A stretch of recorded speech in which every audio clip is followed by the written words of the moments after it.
Отбасымның шырқын бұзбашы құрбым. Ақ көңілділігімнен өмір бақи соққы жеп келемін.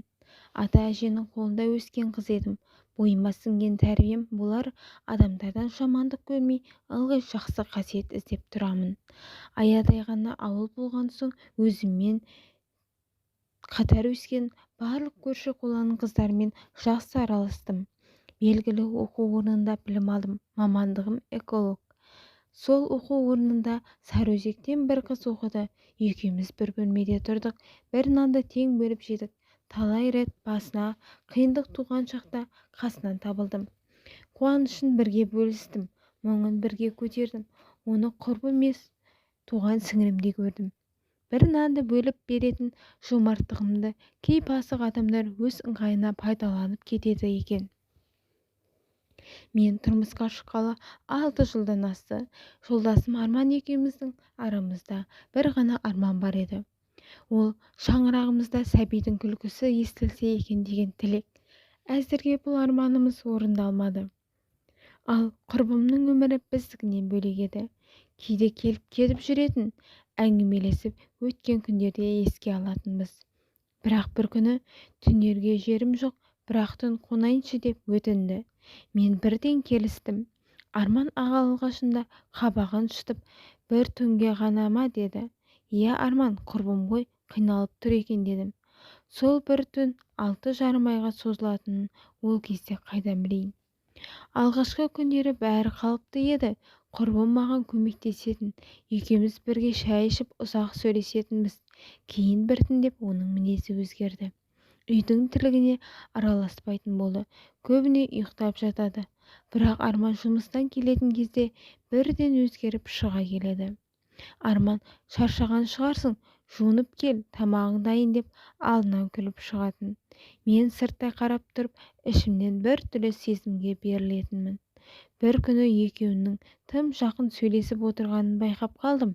Екінші күні құрбым Арманның аяғын уқалап отыр екен. Жүрегім шым ете қалды. Не істеп отырсың дедім. Құрбым маған қарап, не боп қалды? Арман шаршап келген соң көмектесіп отырмайды деді. Ал Арман болса, қош енді, сен бәрінен күдік іздей бересің деп маған ұрысты. Сол күннен бастап үйімізде өзімді бөтен адамдай сезіне бастадым. Ең ауыры құрбымның маған деген көзқарасы еге. Бұрын мені жаным деп құшақтайтын, енді қабағын шытып сөйлейтін болды. Бір күн шыдай алмай, сен қашан кетесің дедім. Ол маған үнсіз қарап тұрды да, бұл үйде сенің ғана сөзің жүрмейді деді. Мен аң-таң болдым. Қалай сонда? Арман өзі қалдырды ғой мені. Осы сөз жүрегімді тіліп кеткендей болды. Сол түні Арманмен ашық сөйлестім. Мен сенен бір нәрсені сұрайыншы, сенің құрбыңмен араңда не бар? Арман біраз үнсіз тұрды. Ештеңе жоқ, онда неге менің жанымда мені емес соны қорғайсың? Ол ашуланып, өзіңді қолға ал, сен соңғы уақытта өзгеріп кеттің, бәрінен күдіктенесің. Ал сен өзгермедің бе? Үй іші тып-тыныш болып қалды. Мен оның жүзіне қарап отырып, бұрынғы Арманды іздедім. Бірақ таба алмадым. Содан кейін құрбымның тағы сөйлесуге тырыстым. Мен сені осы үйге қиындық көргенің үшін кіргіздім. Бірақ енді мені өз үйімде өзім артық сезінуім дұрыс емес. Егер мені құрметтесең, кет. Ол біраз үнсіз тұрды да, мен кетпеймін деді. Неге? Себебі менің де бұл үйге қалуға қақым бар. Қандай қақ? Ол жауап бермеді. Сол кезде мен бәрін түсіндім. Кейде шындықтың адамның сөзі емес үнсіздігі айтып қояды деген. Арада бірнеше күн өтті. Бір күні жұмыстан ертерек қайттым. Үйдің есігін ашқанда іште ауыр тыныштық тұрды. Арман мен құрбым ас үйде отыр екен. Екеуінің алдында жайылған қағаздарды көрдім. Бұл не дедім. Арман орнынан тұрды. Біз сөйлесуіміз керек. Біз деген кімдер? Ол көзін төмен түсірді. Мен және ол. Құрбым үнсіз отырды. Сонда мен ше дедім. Арман жауап бере алмады. Мен күліп жібердім. Бірақ ол күлкі қуаныштан емес еді. 6 жыл бойы өмір сүрген әйеліне айтар сөзің жоқ па? Арман, кешір деді ақырын. Сол бір ауыз сөз бәрін айтып тұрды. Сен оны таңдайсың ба? Арман үнсіз қалды. Мен қайта сұрадым. Сен оны таңдайсың ба? Бұл жолы ол басын изеді. Көзіме жас толды. бірақ мен жыламадым. Құрбым орнынан тұрып маған жақындады. Мен сені ренжіткім келген жоқ, тоқта деді. Ол үнсіз қалды. Сен менің үйіме қонақ болып кірдің. Мен саған досым деп есігімді аштым. Ал сен сол есіктен менің отбасымның арасын бөліп шықтың. Ол көзін төмен түсірді. Сен мені кешірмейсің бе? Кешіруім мүмкін, бірақ бұрынғыдай сенуім мүмкін емес. Сол күні Арман екеуі үйден бірге шығып кетті. Есік жабылған кезде үйдің іші бұрынғыдан да тыныш болып қалды. Мен жалғыз қалдым, бірақ сол жалғыздықтың ішінде бір нәрсені түсіндім. Мен күйеуімді жоғалтқан шығармын, құрбымды да жоғалттым, бірақ өзімді жоғалтпауым керек еді. Арада бірнеше күн өткен соң ауылдағы әжемнің үйіне бардым. Есіктен кіргенде әжем маған ұзақ қарап отырды.